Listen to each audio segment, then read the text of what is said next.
Netaji indoor stadium থেকে চাকরিহারাদের চাকরির আশ্বাস, একই সঙ্গে বাম বিজেপিকে নিশানা মমতা বন্দ্যোপাধ্যায়ের। পাল্টা সুর চড়িয়েছে বিরোধীরাও। আমি আমার জীবনে জেনে শুনে কোনো পানিশমেন্ট কাউকে দিইনি, জেনে শুনে কারো চাকরি খাইনি। তাই অনেক বদহজম হওয়া সত্ত্বেও আমি সিপিএম এর একটারও চাকরি খাইনি, যারা 34 বছর অনেক অন্যায় করে গেছে। সিপিএম এর চাকরি খাননি, উনি ভীষণ মহানুভব, সেই জন্য উনি দুর্নীতি করে চাকরি দিচ্ছেন। ওর আমলে পার্থক্য এটাই যে উনি দুর্নীতি করে দুর্নীতিকে টিকিয়ে রাখবার জন্য গলাবাজি করতে পারেন। আমি সাধুবাদ জানাই। এসএসসি নিয়োগে ভুরি ভুরি দুর্নীতির অভিযোগ। অভিযোগকারীদের হয়ে মামলা লড়েন সিপিআইএম নেতা বিকাশ রঞ্জন ভট্টাচার্য। সুপ্রিম কোর্টের নির্দেশে প্রায় 26,000 শিক্ষক শিক্ষাকর্মী এখন চাকরিহারা। সোমবার তাদের সামনে দাঁড়িয়ে সুর চড়ান মুখ্যমন্ত্রী মমতা বন্দ্যোপাধ্যায়, নিশানা করেন বিকাশ রঞ্জন ভট্টাচার্যকে। ফার্স্ট কোয়েশ্চেন আমার, whether Vikas Bhattacharya will be isolated or not politically, CPM has to answer why he is cancelling all this list. খুব ভালো, প্রথমে ওকে আইসোলেট করুন, ওকে এক্ষুনি আপনারা নিয়ে যান মানসিক হাসপাতালে, সেখান থেকে শুরু হোক আইসোলেশনের কাজটা। মধ্যপ্রদেশের ভেপম কেলেঙ্কারি, বিজেপির রাজ্যে কতজন মানুষকে খুন করা হয়েছিল? 89 জন, আজ পর্যন্ত বিচার পায়নি। নিট নিয়ে অনেক অভিযোগ উঠেছিল, সুপ্রিম কোর্ট নিট কিন্তু বাতিল করে দেয়নি। শুধু বাংলাকে টার্গেট করা হচ্ছে কেন, এটা আমরা জানতে চাই। বিহারে কি হয়েছে, রাজস্থানে কি হয়েছে, ইউপিতে কি হয়েছে?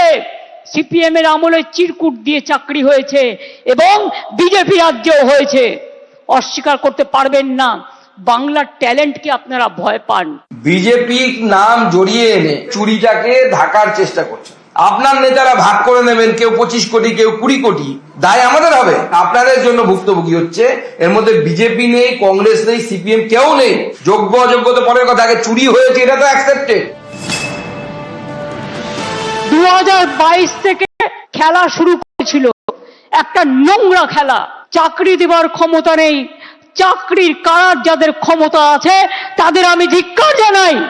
আপনাদের একটা জিনিস বুঝতে হবে, কোনটা মুখ আর কোনটা মুখোশ। কারা যাত্রা পালার মাধ্যমে আপনাদের ভুল বোঝাচ্ছে। উনি হচ্ছেন মুখোশ, মুখ হচ্ছেন উনার ভাইপো, যিনি চাকরি বেচেছেন 150 কেজি ওজনের মোটা পার্থকে দিয়ে, যার বান্ধবীর বাড়ি থেকে 51 কোটি উদ্ধার হয়েছে। ত্রিপুরায় 10,000 টিচারের চাকরি হয়ে গিয়েছিল কোর্টের জন্য। বিজেপির ম্যানিফেস্টো বলা হয়েছিল যে তারা জিতলে সব টিচারদের চাকরি ফিরিয়ে দেবে। দেয় তো নি, উপরন্তু যারা প্রতিবাদ করতে গিয়েছিল তাদের মাথাগুলো মেরে ফাটিয়ে দিয়েছে। কাউ এদের বিশ্বাস করবেন না, এরা দুমুখে কেউটে সাপ। ত্রিপুরাতে বিজেপি সরকার জনগণের কাছে গিয়ে জনসমর্থন নিয়ে আবার ফিরে এসেছে এবং প্রতি বছর ওখানে চাকরি হয় এবং স্বচ্ছতার সাথে। কোনো একটা প্রশ্ন নেই, বিরোধী দলের কোনো অভিযোগ নেই। ত্রিপুরার মতো ছোট রাজ্য আমাদের থেকে অনেক এগিয়ে সামনের দিকে যাচ্ছে। নিউজ 18 বাংলা। চাকরিহারাদের সঙ্গে শুভেন্দু অধিকারীর সাক্ষাৎ। আর চাকরিহারাদের পাশে দাঁড়িয়ে সরকারকেই দোষারোপ, আগেই যোগ্যদের বাছা হলে সমস্যা হতো না বলে তো 16 বার শুনানি হলেও তালিকা না জমা দেওয়ায় তো এই টিচারটি সিভিক টিচার হবে না। কলেজ স্কোয়ার টু ধর্মতলা এই চাকরি খাওয়ার রাজনীতির প্রতিবাদ জানিয়ে ছাত্র যুবদের মিছিল হবে। তখন একই সময়ে সমস্ত জেলা, প্রতিটি ব্লক, প্রতিটি টাউন এবং প্রতিটি ওয়ার্ডেও ছাত্র যুবদের এই মিছিল হবে। হদ্দগ্রামে প্রাইমারি স্কুল, সরকারি প্রাইমারি স্কুলে পড়াচ্ছেন কলেজের প্রিন্সিপাল। ধূপগুড়িতে এক অভিনব ছবি।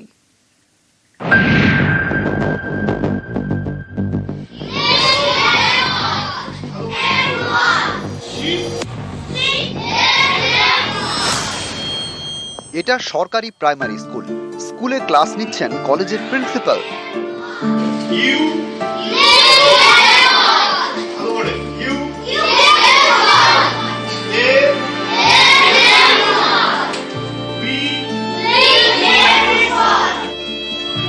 মজার ছলে পড়াশোনা, ফান অ্যান্ড লার্ন।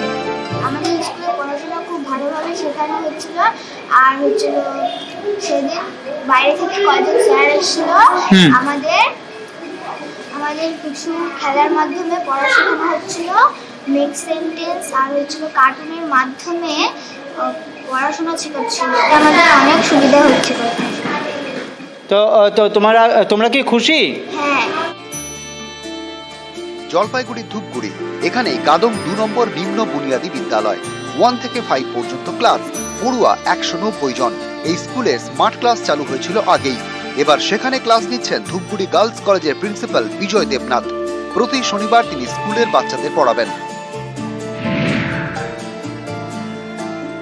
কিভাবে বাচ্চাদের ইংরেজিটা শেখানো যায়, কিভাবে পড়াশোনাটাকে আরো মজাদার করা যায়, কুইজ বা নানান রকম বাচ্চাদের মধ্যে কম্পিটিশন করে, আর ওদের যে বইগুলো আছে সেই বইগুলোর থেকে বের করে ওদের সেটাকে কি করে কুইজ ফর্মে আনা যায়, এই ধরনের কাজ আমরা টুকটাক করছি। ধূপগুড়ি গার্লস কলেজে যে প্রিন্সিপাল স্যার আছে, তা উনি আমাকে বলেছিলেন যে আপনার স্কুলে যাবো, আমরা বাচ্চাদের কিছু ইংলিশ পড়াবো বা ইংলিশে ওদের যে ভীতি, এই ভীতিটাকে কাটানোর জন্য এবং স্কুলে গিয়ে যেন বাচ্চারা ভালো একটু পড়তে পারে, এইটুকু একটু উৎসাহ দেওয়ার জন্য ওনারা এই স্কুলে আমার আসছে।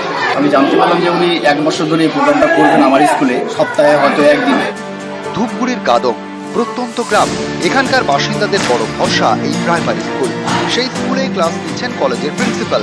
অভিভাবকরা বলছেন এতে মান বাড়ছে পড়াশোনার, পড়ুয়াদের মধ্যে আগ্রহ তৈরি হচ্ছে। খেলার ছন্দে না গানের ছন্দে পড়াশোনা হচ্ছে, তার মধ্যে বাইরে থেকে প্রফেসররা আসছে, ওরা ভালো করে বাচ্চাদেরকে আরও ভিডিও করাচ্ছে, ভিডিওর সাহায্যে পড়াশোনা করাচ্ছে, ইংলিশ শেখাচ্ছে। আনন্দ বিনোদনের মধ্যে আর কি পড়াশোনাটা হচ্ছে। এতে কতটা সুবিধা হবে? এতে বাচ্চারা মানসিকতা খুব ভালো হবে, ভালোভাবে এগিয়ে যেতে পারবে, ভালো করে পড়াশোনা করতে পারবে, ওদের আগ্রহ আরও বাড়বে। ধূপগুড়ি থেকে রকি চৌধুরী, নিউজ 18 বাংলা।